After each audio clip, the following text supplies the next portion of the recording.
에서 10절까지 말씀이 되겠습니다. 다 찾으셨으면 우리 저 한 절, 여러분 한 절 돌아가면서 교독하도록 하겠습니다. 이 일 후에 내가 들으니 하늘에 허다한 무리에 큰 음성 같은 것이 있어 이르되 할렐루야, 구원과 영광과 능력이 우리 하나님께 있도다.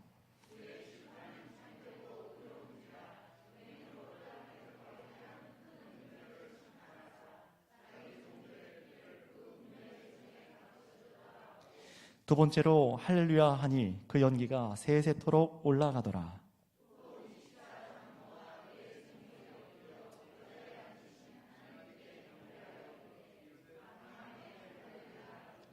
보좌에서 음성이 나서 이르되 하나님의 종들 곧 그를 경외하는 너희들아, 작은 자나 큰 자나 다 우리 하나님께 찬송하라 하더라.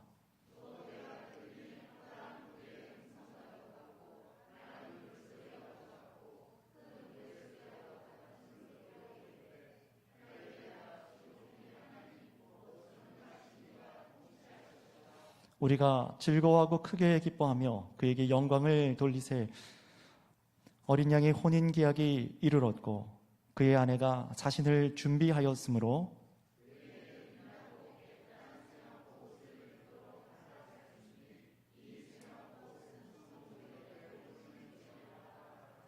천사가 내게 말하기를 기록하라. 어린 양의 혼인잔치에 청함을 받은 자들은 복이 있도다 하고 또 내게 말하되 이것은 하나님의 참되신 말씀이라 하기로 내가 그 발 앞에 엎드려 경배하니 그가 나에게 말하기를 나는 너와 및 예수의 증언을 받은 내 형제들과 같이 종된 종인 참가 그리하지 말고 오직 하나님의 경배하라.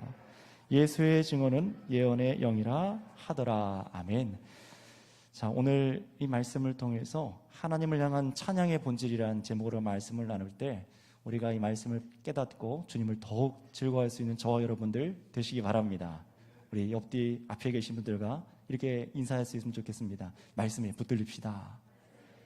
네, 말씀에 온전히 집중해서 성령님을 의지하여 깨닫기 원하는 마음, 사모하는 마음으로 보겠습니다. 자, 여러분, 오늘 말씀을 통해서 우리가 참 계시록 말씀을 또 한 번, 또 한 구절, 또 한 장을 또 이제 깨닫고 우리를 부르신 하나님을 정말 기뻐하기 원하는데요. 자, 오늘 드디어 이제 19장에 이제 이르렀습니다. 앞에 이제 18장, 이제 17장, 이 앞에는 심판에 대한, 바벨론에 대한 심판의 내용이었죠. 이 19장 1절은요, 어떻게 시작하고 있습니까? 이 일 후에라고 오늘 지금 1절이 시작하고 있는데, 이 앞에 누누이 말씀드렸던 것처럼 지금 이 19장 환상 역시 어떤 것을 얘기하냐면은 역사 속에 이런 순서상으로 앞으로 이런 일이 일어날 것입니다 라고 말하는 것이 아닙니다. 이 일 후에라는 말은요, 단순히 앞에 요한이 보았던 이 환상에 이어서 그 다음 환상이 이어지고 있다는 그것을 표현할 뿐입니다. 자, 그렇다면 여러분 떠올려 볼까요? 오늘 이 19장에 읽은 이 환상, 오늘 할렐루야 찬양하고 있는 이 환상 이전에 19장 앞에 어떤 환상이 있었습니까? 음녀, 이 바벨론이라고 했죠. 또 큰 성 바벨론이라고 하는 이 세상의 악한 경제 구조 및 종교 구조에 대한 하나님의 완전한 심판에 대한 말씀을 우리가 앞에 환상 가운데 봤습니다. 그것이 앞에 말은 17, 18장에 세세하게 어떻게 그 심판이 일어나는지를 보게 하셨어요.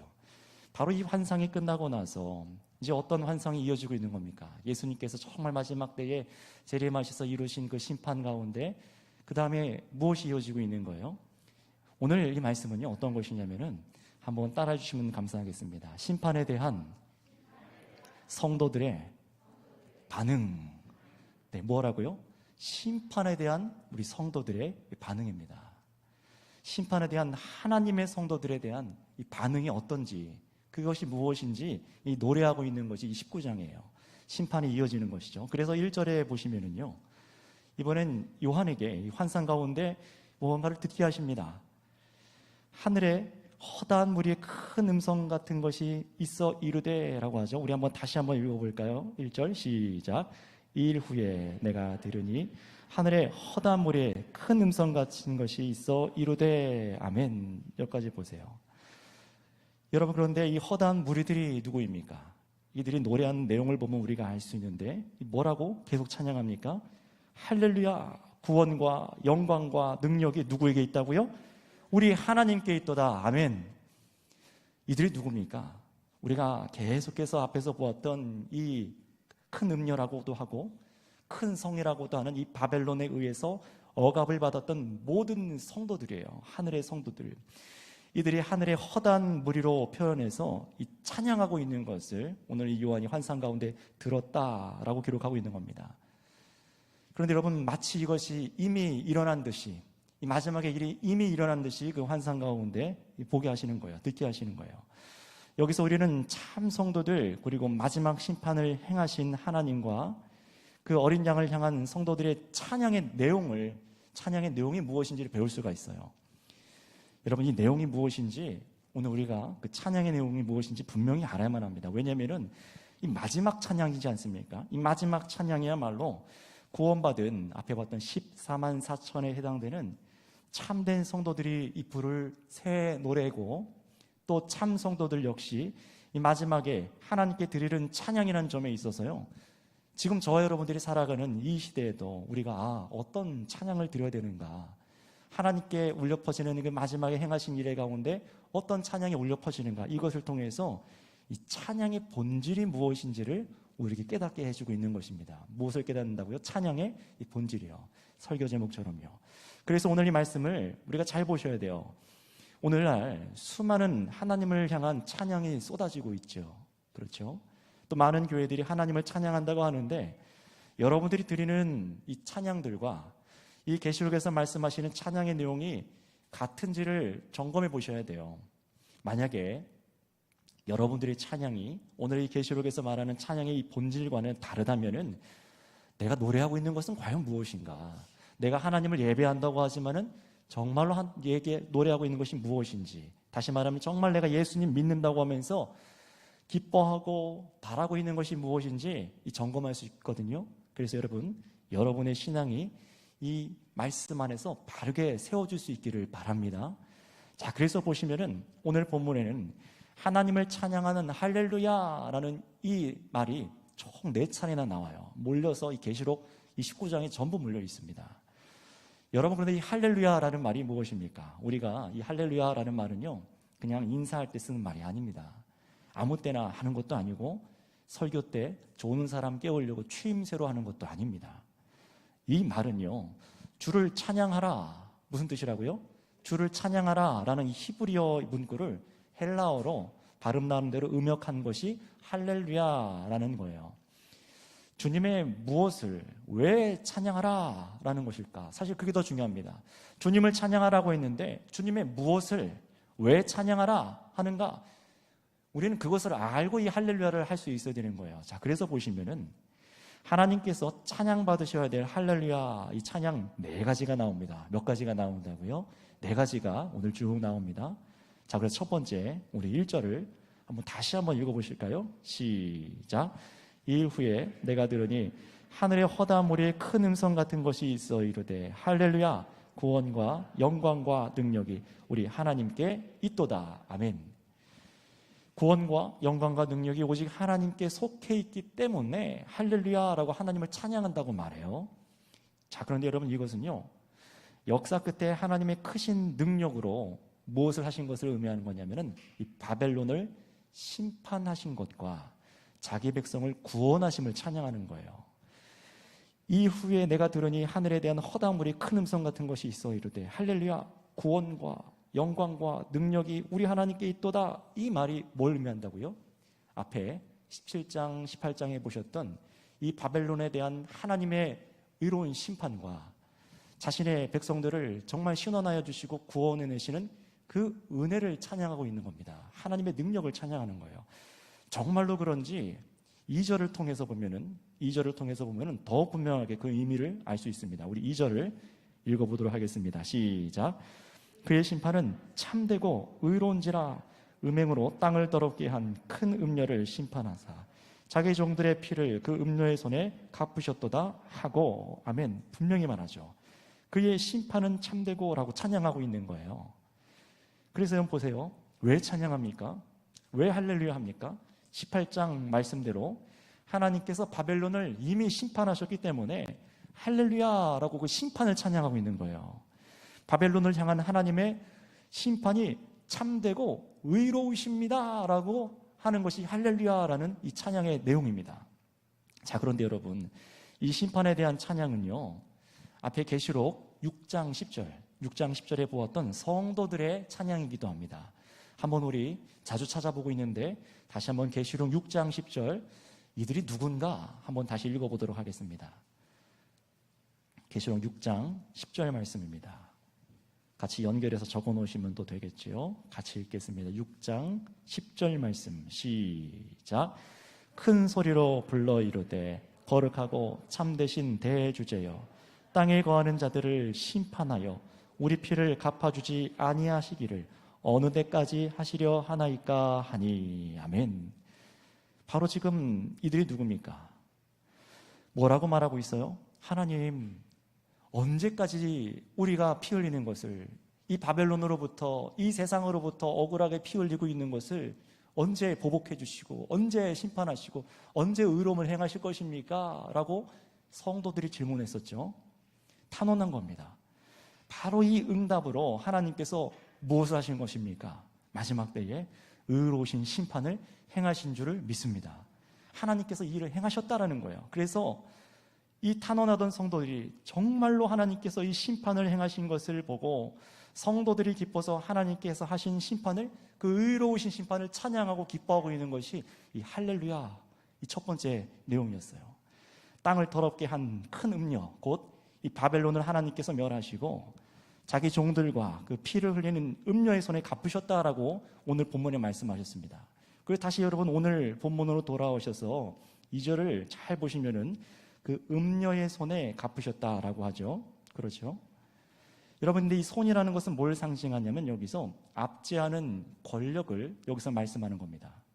마귀가 여러분 교회를 공격하기 위해서 부리는 악한 세상, 경제구조, 종교, 이 구조인 영적인 이 바벨론의 손에 의해서 핍박받았던 하나님의 백성들의 그 피, 고통, 그 정말 억울함, 그 희생을요, 어떻게 하셨다고요? 바벨론의 손에 그대로 하나님께서 갚아주셨다는 것입니다. 이것이 완성될 미래의 일이라고 이 계시록은 보여주시는 거예요. 그런데 하나님께서 이렇게 자신의 백성을 억압한 세력에 대한 보복은요, 낯선 얘기가 아닙니다. 나중에서 정말 옛날에 끝났거나 그냥 로마 시대에 끝났거나 옛날 문학적으로 이 얘기가 그냥 상징적으로 그런 것이다라고 끝났다라고만 말하는 것이 아니라 성경은 계속해서 정말 이 일이 장차 마지막 예수님과 그리고 예수님 다시 재림하실 때에 완전하게 일어날 것을 예전하고 있어요. 그래서 구약 성경에 40회 이상 이런 하나님의 이 보복, 자신의 백성들을 향한 이 악에 대한 보복이 구약에 40회 이상 등장을 합니다. 그 중에 구약 성경의 대표적인 구절이 이사야서 61장 2절인데요. 제가 한번 읽어드리도록 하겠습니다. 이사야서 61장 2절입니다. 여호와의 은혜의 해와 우리 하나님의 보복의 날을 선포하여 모든 슬픈 자를 위로하되, 바로 이 말씀대로 지금 뭐라고 하는 거예요? 바로 이 말씀대로 보복의 날을 선포하여 모든 슬픈 자를 위로하되, 단순히 이것은 예수님께서 십자가에 죽고 부활하신 이 땅에 오신 것만을 말하는 것이 아니에요. 정말로 하나님께서 이 땅 가운데 어린 양 예수 그리스도로 인하여 마지막 심판을 하시는 그 보복의 날, 여호와의 날을 또 상징하기도 하는 겁니다. 따라서 여러분, 첫 번째 찬양의 내용은 무엇입니까? 이 세상의 악한 구조에 대해서 하나님께서 의로우신 심판하심을 성도들이 기뻐 찬양하고 있는 것입니다. 이 성도들을 압제하던 이 악한 구조를 하나님께서 완전히 역사 속에 종식시키셔서 이 갚아주시는 심판을 기뻐하는 것이 바로 할렐루야라고 첫 번째 찬양하는 거예요. 그래서 지금 여러분, 이 십자가와 예수님의 부활로 이 구원의 역사를 예수님께서 이미 이기신 승리의 역사를 2000년 전에 시작하셨을 뿐만 아니라 교회 시대의 끝에 정말 완전하게 보복하여 주신 구원의 하나님을 찬양하고 살아가는 것이 바로 우리 성도들의 찬양의 본질인 것을 깨닫게 하시는 겁니다. 여러분, 우리는 이미 심판하시고 이기신 주님을 찬양하는 승리의 자녀들인 것을 믿으시길 바랍니다. 심판에 관련된 거예요. 그렇죠? 자, 그래서 이어서 이 하나님의 심판하심을 보고 성도들은 이어서 3절에 또 이렇게 찬양합니다. 우리 3절 말씀 19장 3절 두 번째로 할렐루야 읽어볼게요. 시작. 두 번째로 할렐루야 하니 그 연기가 세세토록 올라가더라. 아멘. 자, 여기서 오해하시면 안 됩니다. 두 번째 할렐루야 찬양하는데 이 두 번째 할렐루야 찬양은 앞에 첫 번째 것과 다른 내용이 아니라 첫 번째 할렐루야가 추가돼서 계속해서 이어진 찬양인데요. 자, 보시면 할렐루야 찬양하니까 무엇이 올라간다고 합니까? 연기가 올라가는데 어떻게 올라가요? 세세토록 영원히 올라간다는 표현입니다. 이 말은 우리가 앞에 보았던 기도했을 때 상도들이 기도했을 때 그 향으로 올라가는 그 얘기를 하는 것이 아니에요. 이것은 다른 의미입니다. 이것은 어떤 의미냐면은 이 연기는 하나님의 심판에 의해서 멸망한 바벨론이 아주 망했음을 보여주는 상징적인 표현이에요. 전혀 회생하지를 못한다는 겁니다. 전에 여러분 우리가 계시록 12장, 13장 이렇게 보셨을 때에 이 마귀가 어떻게 했습니까? 용이라고 나오죠. 이 용 마지막 짐승 두 번째 짐승은 어떻게 했습니까? 성령을 이렇게 흉내내서 하나님을 거짓을 흉내내서 거짓의 삼위일체로 흉내냈었어요. 마찬가지로 첫 번째 짐승은요, 예수님의 부활을 흉내내서 살아있는 것처럼 연기도 했습니다. 그랬죠. 13장에서 나와 있습니다.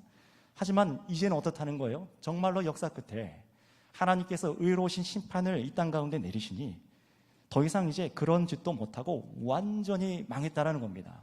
하나님을 흉내내던 그 악한 세력이 완전히 망했다는 거예요. 이 표현은요, 어디서 나오냐면은 이사야서 34장 10절에서 나와 있는 말씀을, 에돔에 대한 심판의 말씀을 성취한 구절이에요. 우리 한번 찾아서 읽어보도록 하겠습니다. 이사야서 34장 10절 말씀이 되겠습니다.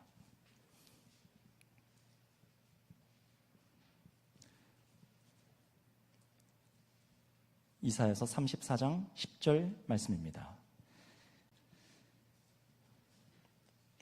에돔이란 나라에 하나님께서 어떻게 심판하셨는지, 그 심판의 내용이 또 어떤 의미인지 같이 한번 읽어보도록 합니다. 34장 10절 시작. 낮에나 밤에나 꺼지지 아니하고 그 연기가 끊임없이 떠오를 것이며 세세에 황무하여 그리로 지나갈 자가 영영이 없겠고. 아멘. 하나님께서 지금 에돔에 대한 심판을 지금 이 말씀을 하시는데, 이사야를 통해서 밤이나 낮에나 꺼지지 아니하고 뭐가요? 그 불과 연기가 끊임없이 떠오를 것이며 완전히 멸망한다는 거예요. 세세에 황무하여 그리로 지나갈 자가 영영이 없겠고, 이것은 그 연기가 끊임없이 떠오를 것이며, 구약에 우리가 보았던 에돔이란 나라, 또 우리가 알고 있는 두로라는 나라, 이 바벨론과 같은 그 나라들이 패망했던 것처럼 하나님의 최종적인 심판을 예시로 한 이 사건들입니다. 예표한 사건들이에요. 그런 것처럼 지금 이 계시록 본문에서 29장 3절에서는요, 바로 예수님이 재림의 때에 교회사 온 시대 속에서 이 땅을 망하게 했고 교회를 핍박했던 이 세상 악한 경제, 종교 구조인 이 바벨론이 심판을 받는데 다시는 회복하지 못하고 완전히 멸망할 것을 말씀해 주시고 있는 것입니다. 여러분 한번 따라해 주시겠습니다. 하나님의 심판은 완전하십니다. 여러분, 우리는, 저와 여러분들은 그 누구도 이 땅에서 지금 보이는 이 악을 막을 수가 없습니다. 그 누구도 끊어낼 수도 없고 종식시킬 수도 없습니다. 아무리 우리가 애를 쓴다고 해도, 평화주의자라고 한다고 해도, 아무리 어떤 운동을 한도, 운동권에서 열심히 하고 정치적으로나 머리가 좋다고 해서 이 세상 악을 우리가 처단할 수는 없습니다. 그러나 하나님의 심판은 완전하신 줄을 믿습니다. 그 누구도 피할 수 없고 돈으로 판결을 굽게 할 수도 없고 다시금 일어날 회생할 기회도 없습니다. 완전히 망하는 겁니다.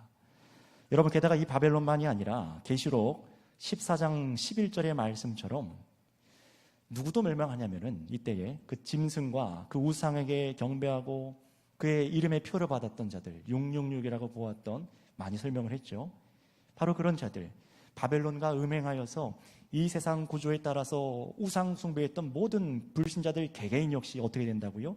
영원한 고통의 형벌에 이르게 되었다는 것을 같이 상징하고 있는 말씀이에요. 자, 따라서 여러분, 할렐루야 두 번째 이 찬양의 내용 역시 무엇입니까? 하나님께서 이 세상 악과 하나님을 비웃고 우상 숭배했던 악인들을 완전하게 심판하신 그 공의를 찬양하고 있는 것입니다.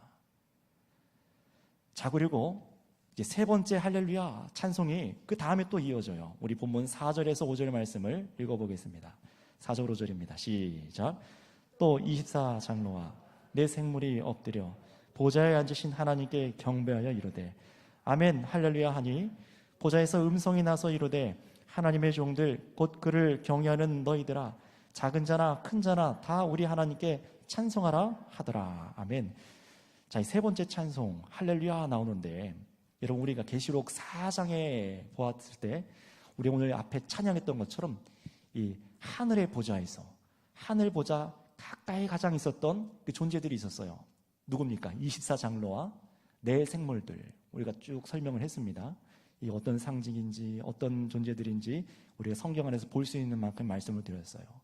그런데 다시 그들이 또 등장해요. 29장에서 이 24장로와 내 생물이 하나님의 그 통치하시고 다스리시는 심판의 보좌 앞에 엎드려서 보좌에 앉으신 하나님께 경배하여 이르되 아멘 할렐루야 라고 이렇게 하니까, 먼저 여기서 아멘은 어떤 것이죠? 신뢰를 표현하는 히브리 단어로 이 찬송하는 소리의 한 부분입니다. 아멘 할렐루야 라는 이 표현은 어디서 왔냐면은 시편 106편 48절을 반영한 하나님을 높여드리는 찬송이에요. 앞에 찬송들과 이어서 역사 끝에 하나님께서 이스라엘을 학대했던 그 원수로부터 구원해내심을 찬양했을 때 아멘 할렐루야, 악한 자들을 처단하고 구원하셨을 때 아멘 할렐루야 찬양이 있었습니다. 시편에서. 근데 이런 경배가 지금 오늘 어디서 일어나는 거예요? 이 보좌 앞에, 하나님의 보좌 앞에서 아멘 할렐루야라고 일어나니까 보좌로부터 어떤 음성이 들려오기 시작해요. 하나님을 경외하는 백성들에게 하나님을 찬양하라 라는 음성이 들려오기 시작합니다. 여러분, 이 보좌 위에서 나는 음성은요, 누구의 음성일까요? 계시록 6장 6절, 또 16장 1절, 17절에 우리가 보았었는데요. 나중에 한번 찾아가 보세요. 영상을 다시 듣거나 적어 놓으시고, 바로 어린 양 그리스도의 음성입니다. 보좌 위에 함께 계셨던 아버지 하나님과 성부 하나님과 또 그 보좌 가운데 함께 계신 우리 어린 양 예수 그리스도의 음성으로 성도들에게 뭐라고 지금 얘기하십니까? 앞에 심판을 이루신 하나님을 찬양하라 라고 그런 명령이 나오는 겁니다. 명령하시는 거예요. 앞에 심판을 이루신 하나님을 찬양하라 라고 그리스도께서 명령하시는 거예요. 여러분, 그래서 구원받은 우리에게 저 24장로들과 이 내 생물이 아멘 할렐루야 엎드려 경배했던 것처럼 뭘 하라는 겁니까? 저와 여러분들에게 심판하시고 다스리는 구원의 하나님들을 성도들은 반드시 찬양할 것을 명령하고 있는 거예요. 다른 것이 아니죠. 계속해서 무엇입니까? 심판하시고 다스리시는 구원의 하나님을 성도들이 찬양하도록 명령하십니다. 자, 이어서 이제 마지막 네 번째 할렐루야, 이것은 어떤 내용인지 짐작이 가시겠지만 우리 한번 6절 말씀을 읽어보도록 하겠습니다. 본문 19장 6절입니다. 시작. 또 내가 들으니 허다한 무리의 음성과도 같고 많은 물소리와도 같고 큰 우레소리와도 같은 소리로 이르되 할렐루야 주 우리 하나님 곧 전능하신 이가 통치하시도다. 아멘. 여러분, 이때에 이 심판이 일어나고 이때에 얼마나 많은 성도들이 이때 찬양하는지 그 음성을 뭐라고 하고 있습니까? 많은 물소리 같고 큰 우레소리와 같다라고 말해요. 얼마나 큰, 여러분, 큰 찬양단이 수많은 사람들이 노래할 때 그 전율 이렇게 느껴보신 적 있으십니까? 바로 그런 걸 의미하는 거예요. 그런데 이 수많은 성도들이 찬양하는 내용이 무엇입니까? 우리 주님께 명령을 받아서 찬양을 하는데 그 내용이 뭐냐면은 주 우리 하나님 곧 전능하신 이가 통치하십니다 라고 찬양하는 거예요. 심판하시고 다스리시며 구원하십니다 라고 찬양하는 거예요. 자, 여러분, 지금까지 본문 1절부터 6절까지 사실 다 같은 주제로 할렐루야 찬양하고 있는 것이죠. 어떤 사람들은 주 우리 하나님 전능하신 이가 통치하십니다 라는 부분을 그냥 나의 일상에 한정시켜서 이 찬양하는 것 정도로 생각하려고 할 수 있겠지만 이런 그런 찬양이 아닙니다. 이 표현, 바로 주가 통치하십니다 라는 이 성경의 표현은요, 계속해서 나왔던 성경의 특별한 의미가 있어요. 주가 통치하십니다.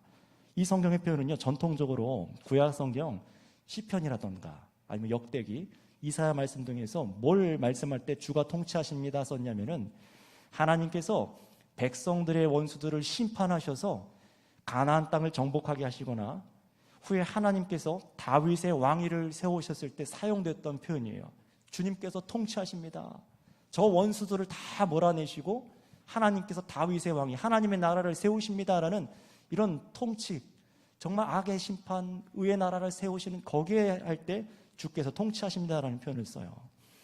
여러분, 그래서 이 표현은 이렇게 기억하시면 될 것 같습니다. 하나님께서 원수들을 심판하시고 백성들을 다스리신다라는 거예요. 여러분, 그래서 계시록 11장에도 우리가 7번째 나팔 심판 때에도 동일한 의미의 찬송을 우리가 사실 이미 봤었습니다. 우리 한번 찾아서 한번 읽어보도록 할게요. 계시록 11장 15절에서 17절까지 말씀을 다시 한번 찾아서 읽어보도록 하겠습니다. 요한계시록 11장 15절에서 17절 말씀입니다.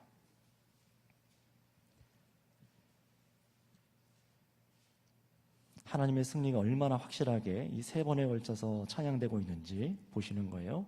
15절부터 17절까지 시작.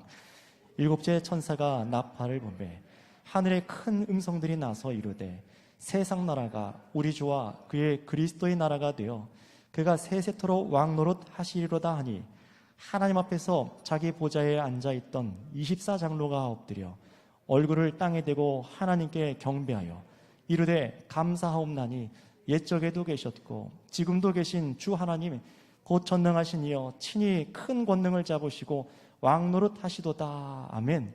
똑같은 찬양의 내용이에요. 지금 이게 계속해서 무엇을 말합니까? 하나님께서 정말 심판하시고 의로 심판하시고 자신의 백성들을 통치하십니다. 이런 찬양이에요. 자, 그렇다면 여러분 이 지점에서 우리가 한번 생각을 잠시 해보겠습니다. 저를 바라봐 주세요. 이 환상의 할렐루야라는 이 찬양의 내용이 단순히 그저 먼 미래에 지금 우리와 관련이 없는 그런 찬양입니까? 아닙니다. 그렇지 않아요.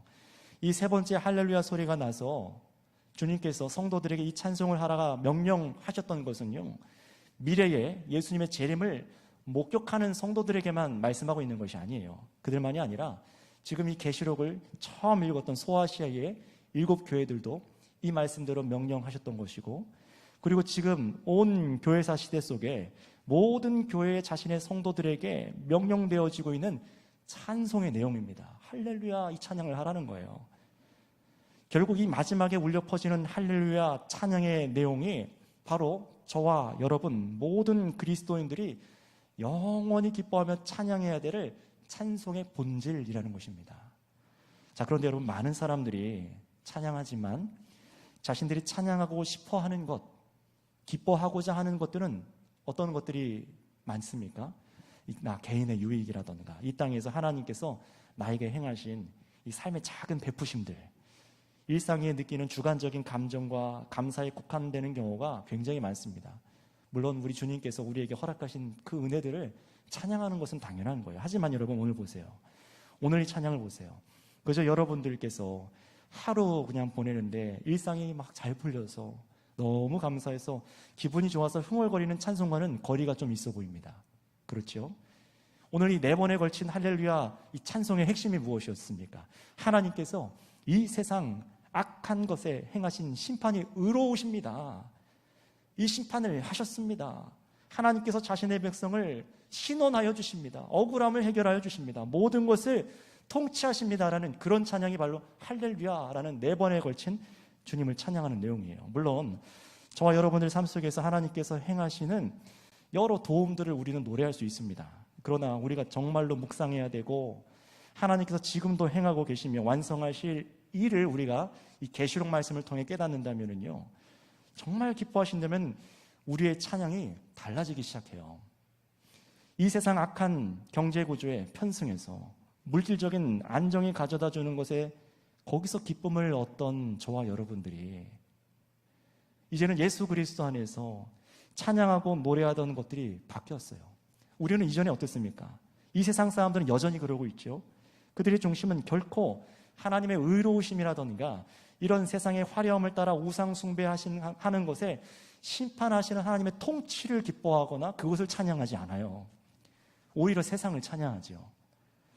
지금 내가 누리고 있는 물질들을 남보다 내가 더 많이 가져서 내일의 남보다 더 난 세상 기회를 내가 잡은 것 같아서 노래하고 그 감정에 기쁨에 취해서 노래를 부르지, 온 세상을 향한 하나님의 응당한 통치하심을, 그 심판을 찬양하지는 않습니다. 기뻐하는 바가 다른 거예요.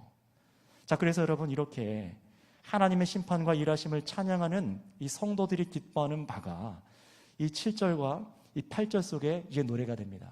세상 사람들과는 다른 성도들의 찬양, 이 찬양하는 명령을 받은 사람들이 어떤 찬양을 하는지 우리 7절과 8절 말씀을 읽어보도록 하겠습니다. 7절부터 8절입니다. 시작. 우리가 즐거워하고 크게 기뻐하며 그에게 영광을 돌리세. 어린 양이 혼인 계약이 이르렀고 그의 아내가 자신을 준비하였으므로 그에게 빛나고 깨끗한 세마포 옷을 입도록 허락하셨으니 이 세마포 옷은 성도들의 옳은 행실이로다 하더라. 아멘. 자, 보세요. 성도들의 신앙생활의 기쁨이 무엇입니까? 저와 여러분들 생각해 보세요. 지금 우리들의 기쁨이 무엇입니까? 성도들의 신앙생활의 기쁨은요, 하나님께서 통치하심에 대한 기쁨입니다. 여러분, 이것을 믿으십니까? 단지 이 땅에서 내가 잘 먹고 잘 살고 잘 풀어지는 그런 통치받는 것, 그거 말고요, 온 세상 이 악한 바벨론의 유혹과 핍박에도 견뎌내게 하시고 피 흘릴지라도 믿음을 지킨 성도들을 위해서 주님께서 마지막 이 세상의 모든 죄악을 심판하시고 의로 다스려 주시는 것, 바로 그것을 기뻐할 줄 아는 성도들이 돼야만 합니다. 우리는 그것을 기뻐해야 되는 사람들이에요. 정말 믿음을 지켜서 애통해 보세요. 여러분들, 말씀을 갖고 견디고 참고 인내하는 것이 쉽지 않지만, 여러분, 그 가운데 정말 말씀을 찾고 붙잡고 그 도를 따라 걸어가는데, 여러분, 어느 것이 기쁨이 되겠습니까? 마지막에 세상이 아니라 하나님께서 믿고 견디고 인내한 성도의 손을 옳다라고 들어주셔서 신원하여 주실 때, 악한 심판을 심판하시는 그 통치가 바로 우리 성도들의 기쁨인 것을 믿으시기 바랍니다. 그것이 우리의 기쁨이에요. 말씀을 정말 붙잡고 살아가는 사람들만 이것을 소망해야 되는 것 같아요. 그래서 참된 성도는요, 기뻐하는 것이 다른 겁니다. 지금 내가 예수님에 대한 믿음을 지키고 또 타협하지 않아서 오는 이 경제적인 어떤 상실이 있을 수도 있고, 물리적인 핍박을 받을 수도 있고, 사람들에게 전혀 인정받지 못하는 이 삶 때문에 저와 여러분들이 고통스러울 수 있습니다. 불편할 수가 있어요. 그럼에도 불구하고 우리 성도의 기쁨은 빼앗지 못하는 거예요. 반드시 이 일을 주님께서 행하실 것이니까요. 예수님께서 2000년 전에 이미 행하셨고 그 일을 완성하실 것이기 때문입니다. 여러분, 이 기쁨이 없이는 우리는 버틸 수가 없어요. 흉내는 낼 수 있습니다. 그러나 이 기쁨이 없이는 우리의 행실을 지킬 수가 없는 것입니다. 여러분, 그래서 보세요. 어린 양의 혼인잔치가 열리는 날이 이르렀다라고 지금 말하죠. 여러분, 그 날이 어떤 날이냐면 예수님의 신부가 될 교회들이 예수님의 아내로서 자신을 준비하여 만나는 날이라고 말을 하는 거예요. 여러분, 이 혼인잔치가 무슨 우리가 생각하는 진짜 결혼식 이런 것이 아니라 비유입니다. 이단들은 이것을 갖다가 막 붙여서 정말로 결혼식을 막 갖다 붙여서 하거나, 아니면 예수님의 아내가 된다고 하니까 전혀 이상한 얘기를 해서 우상을 만들고 이 땅 가운데 어떤 사람을 교주화시키죠. 그런 내용이 아니에요. 예수님께서 통치자로 이 땅을 정말로 심판하시고 자신의 교회를 영영 다스리기 위해 오시는 그 날을 이 혼인잔치에 비유하고 있는 거예요. 그런데 여러분, 이 땅에서 예수님을 맞이하는 신부들, 우리 성도들이 어떻게 하고 있다고 말해요? 7절에 보실까요? 그의 아내가 자신을 준비하였으므로 라고 말해요. 성도들이 자신을 준비하고 신랑을 기다렸다라는 겁니다. 앞에서 우리 계시록 보셨던 7 교회들의 상황들을 여러분 많이 들으셨습니다. 그들이 어땠습니까? 이 터키 지역에 쭉 모여있는 이 소아시아의 교회들이 로마 제국으로부터 이런 유혹과 핍박, 우상 숭배와 직결되는 경제적인 모든 손해, 죽음과 순교를 당하기까지 그렇게 고통을 당해도 예수님을 향한 믿음을 버리지 않는 자들이 있었어요. 배도하지 않는 것, 바로 그것이 성도들이 자신을 지켜 예수님의 아내로, 신부로서 준비했다라고 말을 하는 겁니다. 여러분, 이것은 모든 교회사 시대의 이 전체 바벨론, 악한 세상, 경제, 종교적 구조에서 우상 숭배하지 않고요, 오늘날도 바벨론과 음행하지 않고 이 자신을 지켜낸 모든 신실한 교회들로 준비되었다는 것을 말하는 거예요. 여러분, 그래서 이렇게 준비된 성도들이 그리스도의 아내로서 입는 옷을 흰 옷, 세마포 옷이라고 8절에 말씀합니다. 자, 그런데 여기서 중요한 것이 있어요. 이 옷은요, 신부들이, 교회가, 저와 여러분들이 준비해서 입는 옷은 아닙니다.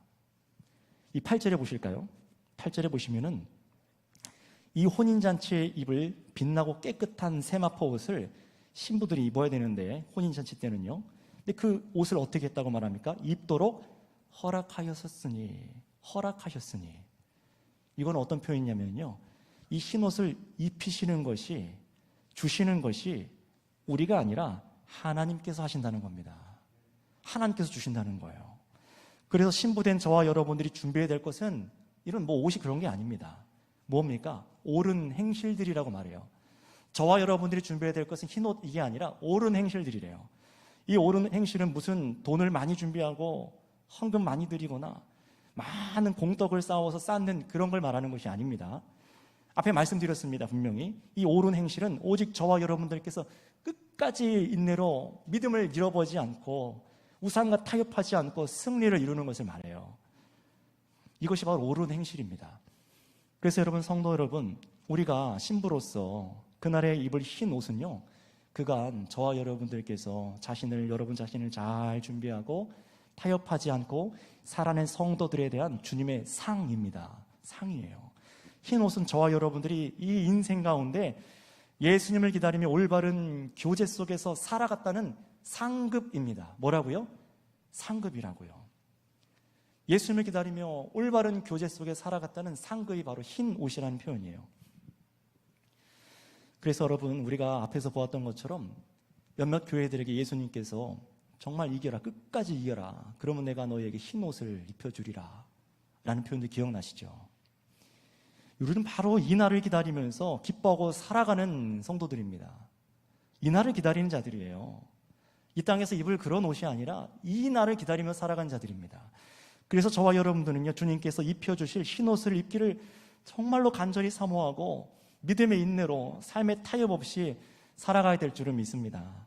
자, 그런데 여러분, 앞에서 보셨던 이 음녀 바벨론이 이 겉에 거쳤던 옷도 한번 생각나게 만들어요. 이 본문은요, 음녀 바벨론, 이 세상, 이 음녀 바벨론이 입었던 옷을 계시록 말씀은 이렇게 표현했었습니다. 한번 찾아볼까요? 17장 4절입니다. 성도들과는 지금 다른 옷을 비교하고 있는데 17장 4절, 이 음녀 바벨론이 입고 있는 옷을 읽어보도록 하겠습니다. 같이 읽습니다. 17장 4절입니다. 시작. 그 여자는 자줏빛과 붉은빛 옷을 입고 금과 보석과 진주로 꾸미고 손에 금잔을 가졌는데 가증한 물건과 그의 음행에 더러운 것들이 가득하더라. 아멘. 보세요. 그 비싼 옷이죠. 금과 보석과 진주로 꾸미고 손에 금잔까지 들고 온갖 사치의 모습입니다. 그러나 그 실체는 가증한 물건과 음행에 더러운 것들이라고 보여줘요. 여러분, 그래서 여러분, 바로 그날에 주님께서 완전한 심판하시는 그날에 옳은 행실로 살아온 신부들에게 주님께서 입혀주시는 흰 옷과는 전혀 다른 옷이라고 비교해 주시는 겁니다. 계시록은 이렇게 일부러 음녀 바벨론이 입는 이 사치스러운 옷과 마치 구약시대에 거룩하게 살아가야 했던 제사장들이 입었던 흰 옷, 세마포 옷을 성도들에게 입혀주시는 것을 의도적으로 지금 비교하고 있는 거예요. 아무리 세상에서 화려한 옷을 입고 명품 옷을 입고 비싼 차를 타고 좋은 집에 살고 많은 부동산을 소유하고 주식의 지식을 갖고 세상 화려한 옷을 입고 흉내내 보지만 그것은 우리 주님께서 자신의 교회 신부들에게 입혀주시는 옷에 비할 것이 전혀 못 된다는 것입니다. 그래서 자신을 지켜서 거룩한 나라요 제사장적인 삶을 살아간, 하나님만 섬기고 세상에 예수님을 증언하면서 살아갔던 자들, 이 증언이 뭐였습니까? 믿음을 지키고 예수님을 나타내는 삶이죠. 그렇게 살아간 성도들이 입는 그 거룩한 흰 옷에 세상 진귀한 것들로 꾸며진 것들은요, 그냥 짭퉁일 뿐입니다. 아무리 취장해도 빌라 왕이 되고 무슨 왕이 돼도 세상의 부귀 영화를 다 누려도 성도들에게 주님께서 입혀주시는 그 흰옷에 비하면 아무것도 아니라는 거예요. 가짜 영광입니다. 그런 여러분들께서 입고자 하는 옷이 무엇인지에 따라서 이 기뻐하시는 것, 찬양하시는 것이 인생에서 달라지실 거예요. 여러분께서는 어떻습니까? 어떤 인생을 살고 계십니까? 어떤 옷을 입기를 바라고 살아가고 계십니까? 할렐루야, 하나님을 찬양하는 이 삶은요, 결코 세상 바벨론의 사치스러움을 기뻐하지 않아요. 여러분, 세상 큰 음료, 큰 성 바벨론과 동일한 삶을 살아간 자들에게 상급이라고 뭐밖에 없습니까? 하나님의 끝없이 올라가는 연기, 그 심판밖에 없습니다. 그러나 여러분, 하나님의 바벨론을 향한 심판을 옳게 여기고 나는 그래서 그 삶을 걸어가지 않고 세상과 역행할지라도 끝까지 세상 밖에도 주님의 말씀을 따라서 의롭게 살아가고 믿음을 지켜 살아간 성도들의 받을 상급은 우리 주님께서 입혀주시는 흰 옷입니다. 진짜 우리들이 입고 있는 이런 직물로 된 옷이 아니라 성도들의 삶이 옳았음을 표현하는 하나님의 신원하여 주심을 표현하는 게 흰 옷이에요. 근데 여러분, 잠시 여기서 이제 마무리돼 가는데 설교가 잠시 질문을 드려보겠습니다. 이렇게 흰 세마포를 입는 것이 정말 기쁜 일이잖아요. 이것이 없으면 우리는 죽은 거나 마찬가지예요. 하나님의 상급입니다. 자, 그런데 여러분, 흰 세마포를 입고 뭘 하는 것입니까? 왜 입히시는 거예요, 저희들에게? 단순히 상급이 아니라 좋은 옷을 입히시는 것이 목적이 아니라 무엇 때문에 우리에게 흰 옷을 입히십니까? 바로 어린 양과 혼인잔치를 하기 위해 입는 겁니다. 여기에 목적이 있어요. 우리에게 왜 입히신다고요? 어린 양과 예수님과 그리스도와 혼인잔치 때문에 입히시는 거예요. 바로 저와 여러분들이 예수 그리스도와 영원한 교제 속에 하나님 품에 영원히 거하는 것이 바로 성도의 상급이라는 것입니다. 할렐루야. 정말 할렐루야. 정말 심판하시고 다스리시는 이 일을 행하신 하나님을 찬양하시길 바랍니다. 그 결혼식이 무엇입니까? 영원히 예수 그리스도와 함께 친밀한 교제 속에 그 누구도 빼앗을 수 없는 단절함이 없는 곳에서 주와 함께 다스리는 것 아닙니까? 우리가 찬양하고 바라야 될 영원한 기쁨이 바로 이것이에요. 우리는 거기까지 가야 됩니다. 성도 여러분, 그날까지 가야 됩니다. 우리의 찬양의 본질은요, 심판하시고 통치하시는 주님을 기뻐할 뿐만 아니라 끝까지 믿고 인내한 우리들의 옳은 행실에 우리 주께서 흰 옷을 입혀주셔서 예수님과 영원히 함께하여 주시는 그 상급이 바로 우리의 기뻐하는 찬양의 본질인 것을 믿으시길 바랍니다. 우리는 그래서 찬양하는 거예요. 찬양의 가사들이 아마 달라지실 겁니다. 느낌이 달라지실 거예요. 성도 여러분, 바로 이것이 계시록에서 말씀하시는 이 복 중에 하나입니다. 자, 정말 그런지 우리 9절 말씀 한번 읽어보도록 하겠습니다. 19장 9절 말씀입니다. 시작. 천사가 내게 말하기를 기록하라. 어린 양이 혼인잔치에 청함을 받은 자들은 복이 있도다 하고 또 내게 말하되 이것은 하나님의 참되신 말씀이라 하기로. 아멘. 자, 지금까지 말씀드린 어린 양의 혼인잔치에 초대받은 것이 복입니다. 여기다가 밑줄을 탁 쳐놓으세요. 뭐가 복이라고요? 어린 양의 혼인잔치에 초대받은 것이 저와 여러분들의 복이라고 하는 거예요. 우리가 신약 구약 성경에서도 복 있는 사람에 대해서 얘기하지 않았습니까? 그 말씀을 믿고 따라가는 것이 뭐예요? 왜 지킵니까? 바로 어린 양의 혼인잔치에 초대받았기 때문에 거기에 합당한 자로 살아가는 옳은 행실을 준비한 자들로 살아가기 위해서 아닙니까? 여러분, 우리는 복받은 자들인 줄 믿습니다. 말씀을 지키는 것은 어렵고 괴롭고 속박돼서 왜 이렇게 살아야 되나는 그런 것이 아니라 말씀을 행하는 것은 복입니다. 지금까지 말씀드린 어린 양의 혼인잔치에 초대받은 것이 복이에요. 그래서 예수님과 친밀하고도 영원한 교제 속으로 우리가 부름받은 것이 이것이 복인 줄 믿습니다. 자, 그래서 오늘 본문을 계속 보시면은 이 환상 앞에 이 자신과 교회를 향한 이 복이 너무 큰 거예요. 이 요한이요. 너무너무 감격스러운 거예요. 믿음을 지키다가 로마로부터 지금 핍박당해서 반모섬에 유배당해 있지 않습니까? 그때 이 환상을 본 거 아니에요? 그런데 하나님의 의로우신 그 심판과 이 믿음의 수고에 우리 주님께서 보수하여 주시고 어린 양의 혼인잔치에 입을 흰 옷까지 입혀주시는 그 기쁨 때문에 요한이 어떻게 됐다고 말합니까? 우리 빨리 10절 말씀을 읽어보겠습니다. 10절 말씀입니다. 시작.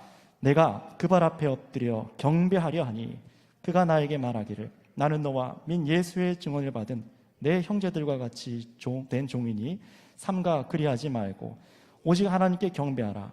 예수의 증언은 예언의 영이라 하더라. 아멘. 어떻게 합니까? 이 환상 가운데 이 계시를 전달하는 천사 앞에 엎드려서 경배하기 시작합니다. 경배하고 있어요. 이거 좋지만 그런데 여기서 보세요. 성경은 여기에서 하나님을 경배하는 성도들에게 한 가지, 이 진리를 깨달은 성도들에게 중요한 것을 마지막으로 또 가르쳐 주세요. 할렐루야 찬양하는 찬송의 그 내용과 이 이루실 일에 요한이 깨닫고 나서 너무 기쁘니까 감사해서 이 천사 앞에 엎드리니까 어떻게 됐습니까? 이 천사가 뭐라고 해요? 나도 너와 동일하게 하나님의 종일 뿐이다 라고 말해요. 나에게 경배하지 말고 오직 하나님께 경배하라 라고 말하는 거예요. 자신은 예수님의 증언하는 영에 의해서 사역할 뿐이라는 겁니다. 자, 그렇다면 여러분의 태도를 이제 평생에 분명히 하셔야 돼요. 오늘 이 진리를 알고 정말로 기뻐하신다면 평생에 분명히 이 태도를 익히셔야 돼요. 뭡니까?